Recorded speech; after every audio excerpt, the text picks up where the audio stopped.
ಸುವರ್ಣ.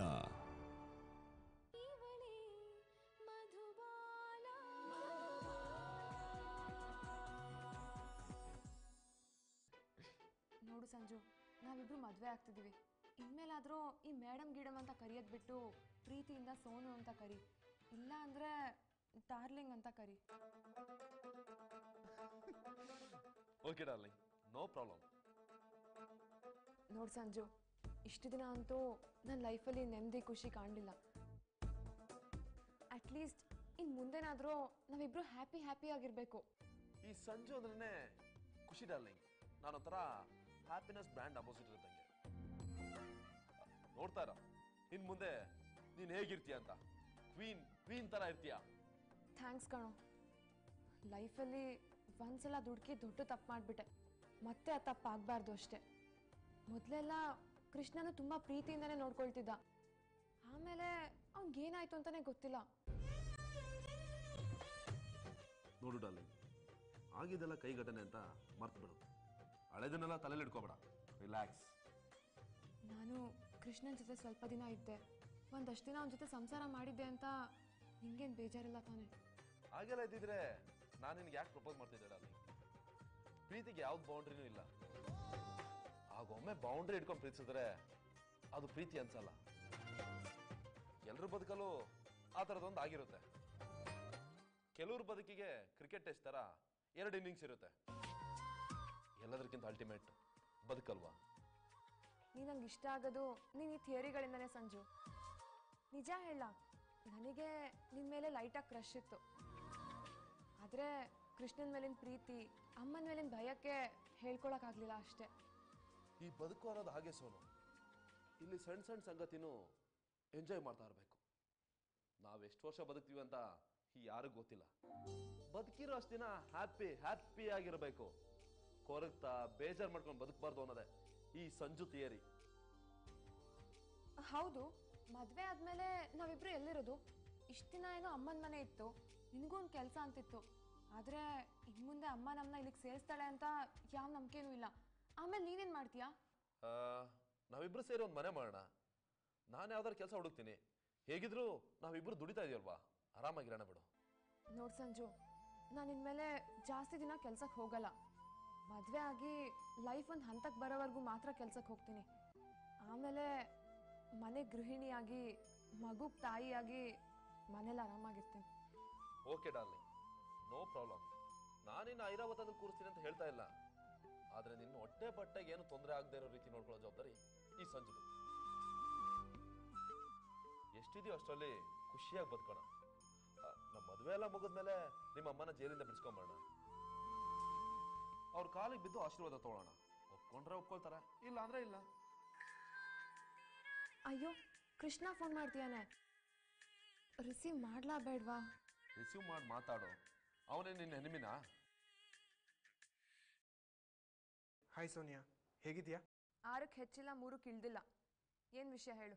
ನನಗೆ ಗೊತ್ತು ಸೋನಿಯಾ, ನನ್ನಿಂದ ನಿನಗೆ ಎಷ್ಟು ಬೇಜಾರಾಗಿದೆ ಅಂತ, ನೀನು ನನ್ನ ಮೇಲೆ ಎಷ್ಟು ಕೋಪ ಮಾಡ್ಕೊಂಡಿದ್ಯಾ ಅಂತ. ಆದರೂ ನಿನ್ನ ಹತ್ರ ಒಂದು ಇಂಪಾರ್ಟೆಂಟ್ ವಿಷಯ ಮಾತಾಡಬೇಕು ನಾನು. ನನಗಿಷ್ಟ ಇಲ್ಲ. ಸೋನಿಯಾ ಪ್ಲೀಸ್, ಇಲ್ಲ ಅಂತ ಮಾತ್ರ ಹೇಳಬೇಡ. ಇದೊಂದು ಸಲ ಅಷ್ಟೇ, ಮತ್ತಿನ್ ಯಾವತ್ತೂ ನಾನು ನಿನಗೆ ತೊಂದರೆ ಕೊಡೋದಿಲ್ಲ. ಓಕೆ, ಹಾಗಿದ್ರೆ ನಾಳೆ ಮನೆಗೆ ಬಾ.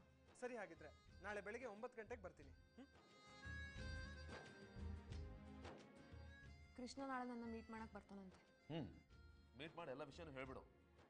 ಅಲ್ಲಿಗೊಂದು ಚಾಪ್ಟರ್ ಕ್ಲೋಸ್ ಆಗುತ್ತೆ. ನಾನೇ ನಿನ್ಗೆ ಹೇಳಬೇಕು ಅಂತ ಇದ್ದೆ, ಕೃಷ್ಣ ಮಧುನ ಮದುವೆ ಕರೆದ್ಬಿಡು ಅಂತ. ಸರಿ, ಹಾಗೆ ಮಾಡ್ತೀನಿ. ಸರಿಯಾಗಿದೆ. ನಾನು ನಾಳೆ ತುಂಬ ಕೆಲಸ ಇದೆ, ನಾನು ಹೋಗಿ ಮಲಗ್ತೀನಿ. Good night.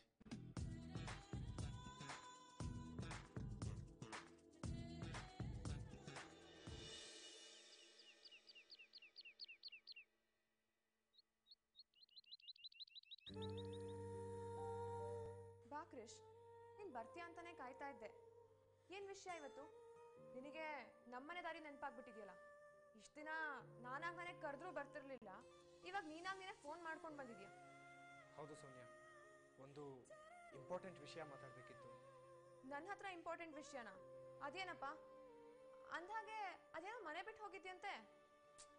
ಅದೆಲ್ಲ ಬಿಡು, ಮತ್ತೆ ಹಳೆ ವಿಷಯ ಎತ್ಬೇಡ.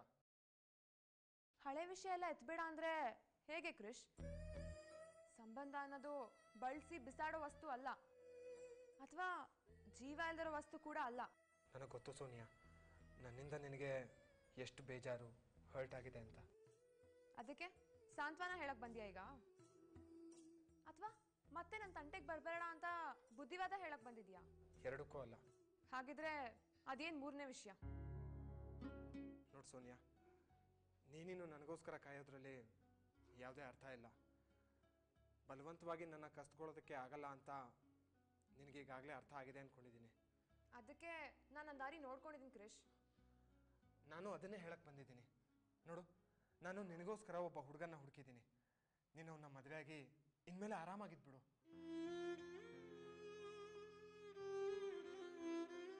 ಅದೆಷ್ಟು ಸುಲಭವಾಗಿ ಹೇಳ್ಬಿಟ್ಟೆ ಕೃಷ್ಣ, ಬಾಳೆಹಣ್ಣಿನ ಸಿಪ್ಪೆ ಸುಲ್ದ ಹಾಗೆ.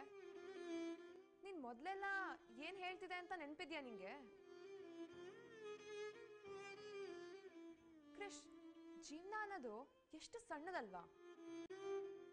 ಇವತ್ ನೋಡಿದ ವ್ಯಕ್ತಿಗಳು ನಾಳೆ ಬೆಳಗ್ಗೆ ಆಗೋಷ್ಟ್ರೊಳಗಡೆ ಎಷ್ಟು ಬೇಗ ಬದಲಾಗ್ಬಿಡ್ತಾರೆ, ನಿಂತರ. ನೋಡು ಸೋನಿಯಾ, ನಾನು ನಿನ್ನ ವಿಷಯದಲ್ಲಿ ತಪ್ಪು ಮಾಡಿಲ್ಲ ಅನ್ನಲ್ಲ. ಆದರೆ ನಮ್ಮಿಬ್ರು ಕಮಿಟ್ಮೆಂಟ್ ಇದ್ದಿದ್ದೆ ಹಾಗಲ್ವಾ? ನಿನ್ನ ಹೋಟೆಲಿರೋ ಮಗುಗೋಸ್ಕರ ನೋಡೋ ಜಗತ್ತಿಗೆ ನಾವು ಲಿವಿಂಗ್ ಟುಗೆದರ್ ಅನ್ಸ್ಕೊಂಡ್ವಿ. ಅದರಿಂದ ನಾನು ಎಷ್ಟೆಲ್ಲ ಕಷ್ಟಪಟ್ಟೆ ಗೊತ್ತಾ? ನಿಮ್ಮಮ್ಮ ನನಗೆ ಬದುಕಕ್ಕೆ ಬಿಟ್ಟಿಲ್ಲ. ನೋಡು ಸೋನಿಯಾ, ಈಗಲಾದರೂ ನನ್ನ ಮಾತನ್ನು ಕೇಳು. ನೀನು ಮದುವೆ ಆಗಿ ಸಂಸಾರ ಮಾಡಿಕೊಂಡು ಸೆಟ್ಲ್ ಆಗು. ಜೀವನದಲ್ಲಿ ಕೆಲವೊಂದ್ಸಲ ನಡಿಬಾರದ ದುರಂತಗಳು ನಡೆಯುತ್ತೆ. ಹಾಗಂತ ಅದನ್ನೇ ಮನಸ್ಸಲ್ಲಿ ಇಟ್ಕೊಂಡು ಕೊರಗೋದ್ರಲ್ಲಿ ಯಾವ ಅರ್ಥನೂ ಇಲ್ಲ. ನನ್ನ ಮಾತನ್ನು ಕೇಳು. ನಿನ್ನ ಮನೇಲಿರೋ ಸಂಜು ನಿನ್ನನ್ನು ಪ್ರೀತಿಸ್ತಾ ಇದ್ದೇನೆ ಅಂತ ನನಗೆ ಗೊತ್ತಾಯ್ತು. ಅವನ್ನ ಮದುವೆ ಆಗು ಸೋನಿಯಾ. ನೋ ಥ್ಯಾಂಕ್ಸ್ ಕೃಷ್ಣ, ನನ್ನ ಬದುಕಿನ ನಿರ್ಧಾರನ ನಾನು ಆಲ್ರೆಡಿ ತಗೊಂಡಾಗಿದೆ. ಡೋಂಟ್ ವರಿ, ಇನ್ಮುಂದೆ ನಿನ್ಗೆ, ನಿನ್ನ ಡಾರ್ಲಿಂಗ್ ಮಧುಗೆ ನಾನು ಯಾವತ್ತೂ ತೊಂದರೆ ಕೊಡಲ್ಲ. ಹೇಳೋದು ಮರ್ತಿದ್ದೆ, ನಂದು ಸಂಜುದು ಮದುವೆ ಫಿಕ್ಸ್ ಆಗಿದೆ. ನೀವು ನಿಮ್ಮ ಶ್ರೀಮತಿನ ಕರ್ಕೊಂಡು ಮದುವೆಗೆ ಬನ್ನಿ. ನಾನು ಬಂದಿದ್ದು ಇದನ್ನ ಹೇಳಕ್ಕೆ ಸೋನಿಯಾ. ಕಂಗ್ರಾಟ್ಸ್. ಖಂಡಿತವಾಗ್ಲೂ ನಾನು ಮಧು ಇಬ್ರು ಬರ್ತೀವಿ. ನನಗೆ ಇದಕ್ಕಿಂತ ಖುಷಿ ವಿಚಾರ ಇನ್ನೇನೂ ಇಲ್ಲ. ಹೌದು ಕ್ರಿಶ್, ನಿನ್ ಬದುಕಿಗೆ ಇದ್ದಿದ್ದ ದೊಡ್ಡ ಅಡ್ಡಿ ನಾನೇ ತಾನೆ. ಅದು ಕ್ಲಿಯರ್ ಆದ್ರೆ ಖುಷಿ ಆಗದ್ ಸಹಜ. ಸೋನು ಪ್ಲೀಸ್, ಮತ್ತೆ ಮತ್ತೆ ಗಾಯ ಮಾಡೋ ಮಾತಾಡ್ಬೇಡ. ಮದುವೆ ಆಗ್ತಿದ್ಯಾ, ಖುಷಿಯಿಂದ ಮದುವೆ ಆಗೋ. ಆಯ್ತು ಬಿಡು, ಬದುಕಿನ ಫಸ್ಟ್ ಇನ್ನಿಂಗ್ಸ್ ಮುಗ್ದಿದೆ. ನಾನು ಸಂಜು ಜೊತೆ ಹೊಸ ಜೀವನ ಶುರು ಮಾಡ್ತಿದ್ದೀನಿ. ನೀನು ಮಧು ಜೊತೆ ಆರಾಮಾಗಿರು. ಅಪ್ಪ ಅಮ್ಮ ಈ ಮದುವೆಗೆ ಒಪ್ಪಿದ್ರು ತಾನೆ? ಈ ಮದುವೆ ಅಂತೂ ಅದ್ದೂರಿಯಾಗಿ ನಡಿಬೇಕು. ಅಮ್ಮ ಒಪ್ಪಿದ್ರಾ? ಒಪ್ಲಿಲ್ಲ ಅಂದ್ರೆ ಹೇಳು, ನಾನು ಅವ್ರನ್ನ ಒಪ್ಪಿಸ್ತೀನಿ. ಬೇಡ, ನಿನ್ನ ಹೆಲ್ಪ್ ಏನು ಬೇಡ. ಅಪ್ಪನೇ ಮುಂದೆ ನಿಂತು ಮದುವೆ ಮಾಡ್ತಿದ್ದಾರೆ. ತುಂಬ ಸಿಂಪಲ್ ಆಗಿ ಮದುವೆ ಆಗ್ತಿದ್ದೀವಿ. ಅಮ್ಮಂಗೆ ಈ ವಿಷಯದ ಬಗ್ಗೆ ಏನೂ ಗೊತ್ತಿಲ್ಲ. ಅವರು ಯಾವುದೋ ವಿಷಯದಲ್ಲಿ ಸಿಕ್ಕಾಕೊಂಡು ಲಾಕಪ್ಪಲ್ಲಿದ್ದಾರೆ. ಏನ್ ಹೇಳ್ತಿದ್ಯಾ? ಜೈಲಲ್ಲಿದ್ದಾರಾ? ಅಲ್ಲೇ ಇದ್ದಾರೆ.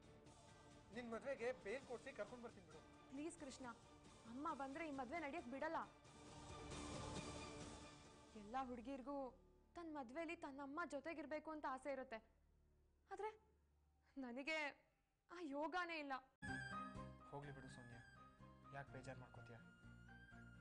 ಸರಿ, ಹಾಗಿದ್ರೆ ಫೋನಲ್ಲಾದ್ರೂ ಮಾತಾಡಿ ವಿಷಯ ತಿಳಿಸೋಣ. ಅದ್ ಹೇಗೆ?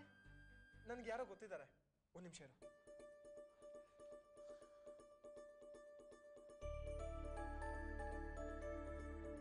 ಹಲೋ. ಹಾಂ ಸರ್, ಗುಡ್ ಈವ್ನಿಂಗ್.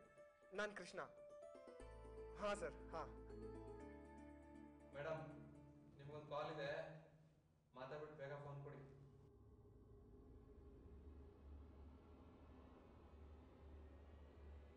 ಹಲೋ, ನಮಸ್ಕಾರ ಮೇಡಮ್, ಚೆನ್ನಾಗಿದ್ದೀರಾ? ಓ ಅಳಿಯಂದ್ರು ಫೋನ್ ಮಾಡ್ಬಿಟ್ಟಿದ್ದೀರಾ? ವಿಷಯ ಗೊತ್ತಾಯ್ತು. ಓ, ಅಣಕಿಸೋಕ್ ಫೋನ್ ಮಾಡಿದ್ಯಾ? ಛೇ, ಹುಲಿ ಬೋನಲ್ಲಿದ್ರು ಹುಲಿನೇ, ಹೊರಗಡೆ ಇದ್ರು ಹುಲಿನೇ. ಇಲ್ಲಿ ನಾನು VIP ಸೆಲ್ನಲ್ಲಿದ್ದೀನಿ. ಇಲ್ಲಿಂದ ಹೊರಗಡೆ ಹೇಗೆ ಬರಬೇಕು ಅಂತ ನನಗೆ ಚೆನ್ನಾಗಿ ಗೊತ್ತು. Don't worry.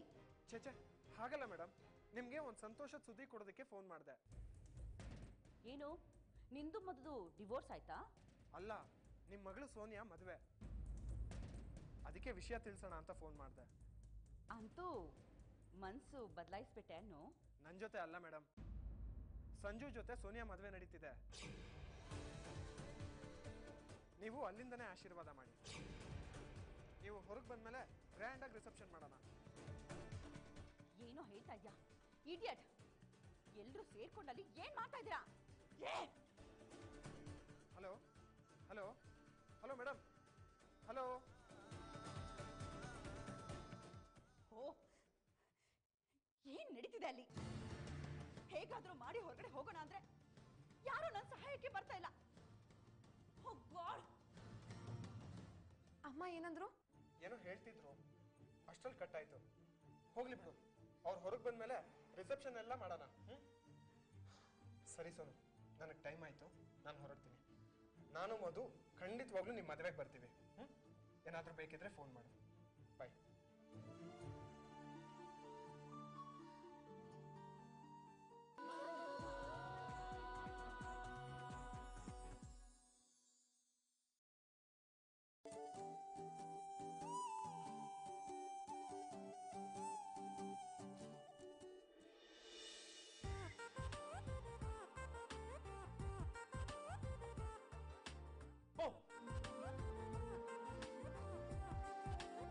ಏನ್ ಸೋನು, ಒಬ್ಬಳೇ ಯೋಚನೆ ಮಾಡ್ಕೊಂಡು ಕೂತ್ಕೊಂಡಿದ್ಯಾ?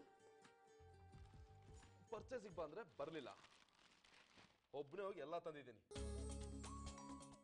ನಿಮ್ ಡ್ಯಾಡಿ, ಐ ಮೀನ್ ನಮ್ಮ ಮಾವ ಇದ್ದಿದ್ದಕ್ಕೆ ಸೀರೆ ಸೆಲೆಕ್ಷನ್ ಎಲ್ಲ ಸ್ವಲ್ಪ ಈಸಿ ಆಯ್ತು. ಲೈಫಲ್ಲಿ ಫಸ್ಟ್ ಟೈಮ್ ಸೀರೆ ಪರ್ಚೇಸ್ ಮಾಡಿದಾಯ್ತು. ಅದು ಇದು ಎಲ್ಲ ಸೇರಿ ಮದುವೆಗೆ ಮೊದಲೇ ಸಂಸಾರಿ ಆಗ್ಬಿಟ್ಟೆ ನೋಡು.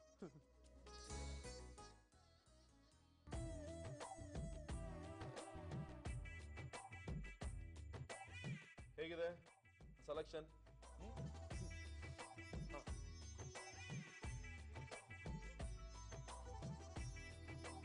ನೋಡು, ಇದು ನನ್ನ ಬ್ಲೇಸರು. ಸ್ವಲ್ಪ ಅರ್ಜೆಂಟಲ್ಲಿ ಪರ್ಚೇಸ್ ಮಾಡಿದೆ. ನಮ್ದೊಂಥರ ಎಮರ್ಜೆನ್ಸಿ, ಅರ್ಜೆನ್ಸಿ, ICU, ವೆಂಟಿಲೇಟರ್ ತರದ್ದು ಮದುವೆ ಅಲ್ವಾ? ಮುಂದೆ ನೋಡೋಣ. ಈಗ ಸದ್ಯಕ್ಕೆ ಬದುಕಿದ್ರೆ ಸಾಕು ಅನ್ನೋ ತರ ಈಗ ಮದುವೆ ಆದ್ರೆ ಸಾಕು ನಮ್ದು. ಏನಾಯ್ತು ಡಾರ್ಲಿಂಗ್? ಯಾಕೆ ಕಣ್ಣಲ್ಲಿ ನೀರು? ಖುಷಿಯಾಗಿರ್ಬೇಕು ನೀನು. ಇನ್ ಮುಂದೆ ಸಂತೋಷಕ್ಕೂ ಕಣ್ಣಲ್ಲಿ ನೀರು ಬರಬಾರ್ದು. ಹಾಗೆ ನೋಡ್ಕೊಳ್ತೀನಿ ನಿನ್ನ. ಥ್ಯಾಂಕ್ಸ್ ಕಣೋ, ನೀನಿದೆಯಾ, ಯಾವಾಗಲೂ ನನ್ನ ಜೊತೆ ಇರ್ತೀಯ ಅನ್ನೋ ವಿಶ್ವಾಸ ನಂಗಿದೆ. ಆದರೆ ಈ ಸೀರೆ ಉಡ್ಸೋಕ್ಕೆ, ಅಲಂಕಾರ ಮಾಡೋಕ್ಕೆ ನಮ್ಮಮ್ಮ ಇಲ್ವಲ್ಲ ಅಂತ ಬೇಜಾರಾಗ್ತಿದೆ. ಆಯಾ, ನಿಮ್ಮ ಅಮ್ಮ ಇಲ್ಲ ಅಂತಾನೆ ಇಷ್ಟೆಲ್ಲ ಆಗಿದ್ದು. ಅವ್ರೇನಾರು ಇದ್ದಿದ್ರೆ ಈ ಮದುವೆ ಕನ್ಸಲ್ವ್ ಆಗ್ತಿರ್ಲಿಲ್ಲ, ನನಗೆ ಗೊತ್ತು. ಡೋಂಟ್ ವರಿ, ನಾವ್ ಆಗ್ತಿರೋದು ಸರಳ ವಿವಾಹ. ಅಂದ್ರೆ ಇಲ್ಲೆಲ್ಲ ಸರಳವಾಗೇ ಇರುತ್ತೆ. ಏನೇ ಇದ್ರು ಏನೇ ಹೋದ್ರೂ ಒಂದು ಹುಡುಗಿಯಾಗಿ ತಂದೆ ಆದ ಕೆಲವೇ ಆಸೆಗಳು, ಬಯಕೆಗಳು, ರಿಕ್ವೈರ್ಮೆಂಟ್ಸ್ ಇರುತ್ತೆ ಸಂಜು. ಅದು ತಾಯಿಯಿಂದ ಮಾತ್ರ ಈಡೇರಕ್ಕೆ ಸಾಧ್ಯ. ಇಷ್ಟೆಲ್ಲ ಇದ್ರೂ ಏನೂ ಇಲ್ದಿರೋ ಅನಾಥರ ಥರ ಆಗ್ಬಿಟ್ಟಿದ್ದೀನಿ. ಈ ಟೈಮಲ್ಲಿ ಇಲ್ಲಿ ನನ್ನ ಜೊತೆ ಇರಬೇಕಾಗಿರೋ ನಮ್ಮಮ್ಮ ಮಾಡಬಾರ್ದು ಮಾಡಿ ಅಲ್ಲಿ ಕಂಬಿ ಹಿಂದೆ ಹೋಗಿ ಕೂತಿಯಾಳೆ. ಬಿ ಬ್ರೇವ್ ಸೋನು, ನಾನಿದ್ದೀನಿ. ನಿನ್ನ ಆಸೆನೆಲ್ಲ ನಾನು ಈಡೇರಿಸ್ತೀನಿ. ನಿನ್ನ ಬದುಕಿನ ಎಲ್ಲ ಸ್ಥಾನನ ನಾನು ತುಂಬ್ತೀನಿ Sonu. I am always with you.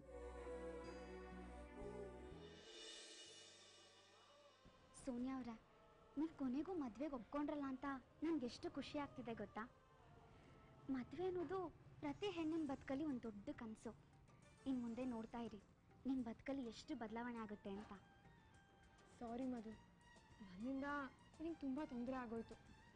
ಕೃಷ್ಣನ ವ್ಯಾಮೋಹಕ್ಕೆ ಬಿದ್ದು ನನಗೆ ತುಂಬ ತೊಂದರೆ ಕೊಟ್ಬಿಟ್ಟೆ.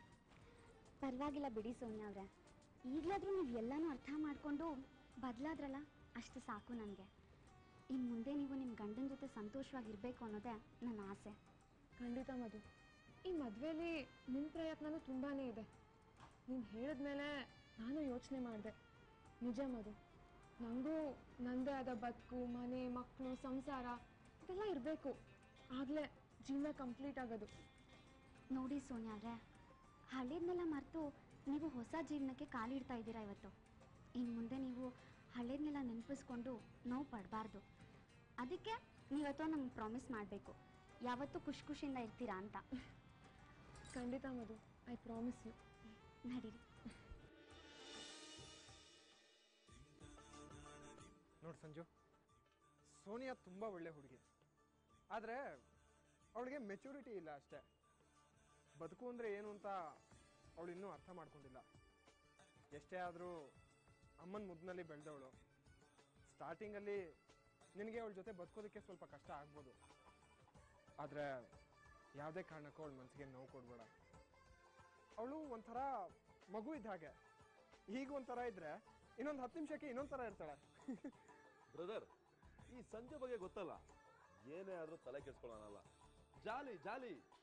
ಜಗತ್ ಯಾವಾಗ ಏನಾಗುತ್ತಂತ ಯಾರಿಗೂ ಹೇಳಕ್ಕಾಗಲ್ಲ. ನಮ್ ಫಸ್ಟ್ ನೈಟ್ ಮುಗಿಯೋಷ್ಟರಲ್ಲಿ ಪ್ರಳಯ ಆದ್ರೂ ಆಗ್ಬಿಡ್ಬೋದು. ಅದಕ್ಕೆ ಈ ಕ್ಷಣನ ಎಂಜಾಯ್ ಮಾಡ್ತಾ ಇರ್ಬೇಕು ಅಷ್ಟೇ. ಇಲ್ಲ ಸಂಜು, ಮೊದಲೆಲ್ಲ ನಾನು ನಿನ್ನ ಥರನೇ ಯೋಚನೆ ಮಾಡ್ತಿದ್ದೆ. ಆದರೆ ಮದುವೆ ಆದಮೇಲೆ ಬದುಕೇ ಬೇರೆ. ನಮಗೆ ಗೊತ್ತಿಲ್ಲದಂತೆ ನಮಗೆ ಜವಾಬ್ದಾರಿ ಬರುತ್ತೆ. ಹಾಗೆ ನಾನು ನನ್ನ ಸಂಸಾರ ಅಂತ ವ್ಯಾಮೋಹ ಶುರು ಆಗತ್ತೆ. ಕಮಾನ್ ಬ್ರದರ್, ಈ ಟೈಮಲ್ಲಿ ಫಿಲಾಸಫಿ ಬೇಕಾ? ಮೊದಲು ಮದುವೆ ಆಗ್ಲಿ, ಮಿಕ್ಕಿದನ್ನ ಆಮೇಲೆ ನೋಡೋಣ.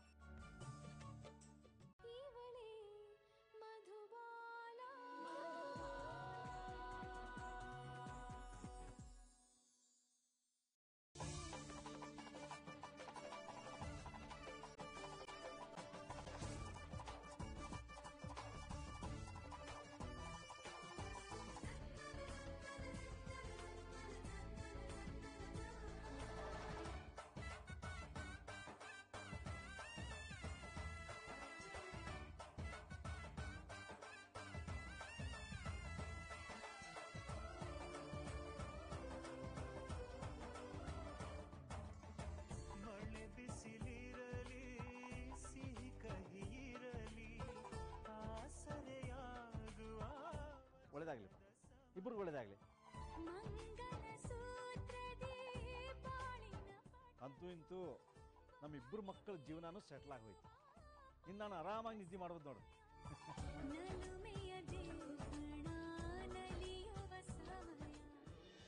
ಬದುಕಿನಲ್ಲಿ ಒಂದು ದೊಡ್ಡ ಸಾಧನೆ ಆಯ್ತಪ್ಪ. ಮೇಡಮ್ ಅವ್ರೆ, ಇದೇ ಖುಷಿಲಿ ಎಲ್ಲಿ ಊಟ ಹಾಕ್ಸ್ತೀರಾ? ಇನ್ಮುಂದೆ ನಾನು ಹೌಸ್ ಹಸ್ಬೆಂಡು. ಮನೆ ವೆಚ್ಚ ಖರ್ಚು ಎಲ್ಲ ನಿಮ್ದು. ಅಡಿಗೆ ಮಾಡೋದು, ಪಾತ್ರೆ ತೊಳೆಯೋದು ಎಲ್ಲ ನಂದು. ತೋಡ್ರಿ ಇದೇನಪ್ಪ? ನಿಮ್ಮಿಬ್ಬರಿಗೂ ನನ್ನ ಕಡೆಯಿಂದ ಒಂದು ಸ್ಮಾಲ್ ಗಿಫ್ಟ್. ಅರೆ, ಹನಿಮೂನ್ ಟಿಕೆಟ್ಸಾ? ಹ್ಞೂ, ಮತ್ತೆ ಮದುವೆ ಆಗಿ 1.5 ವರ್ಷ ಆಯ್ತು. ಈಗರೇ ಮೊಮ್ಮಕ್ಕಳು ಬರಲಿ ಅಂತ. ಆ್ಯಕ್ಚುಲಿ ನಾವೇ ಕುಲು ಮನಾಲಿ ಹೋಗಬೇಕು ಅಂತಿದ್ವಿ, ಆದರೆ ಒಂದ್ಸಲ ಕ್ಯಾನ್ಸಲ್ ಆಯಿತು. ಈಗ ನೀವು ಅಲ್ಲಿಗೆ ಟಿಕೆಟ್ ಕೊಡ್ತಾ ಇದ್ದೀರಾ. Thank you sir. ನಮಗೂ ಬೇಗ ಮಗು ಬರ್ಲಿ ಅಂತ ಮುನ್ನಾರು ಅಲೆಪಿ ಟಿಕೆಟ್ ಕೊಟ್ಟಿದ್ದೀರಾ ಮಾವ?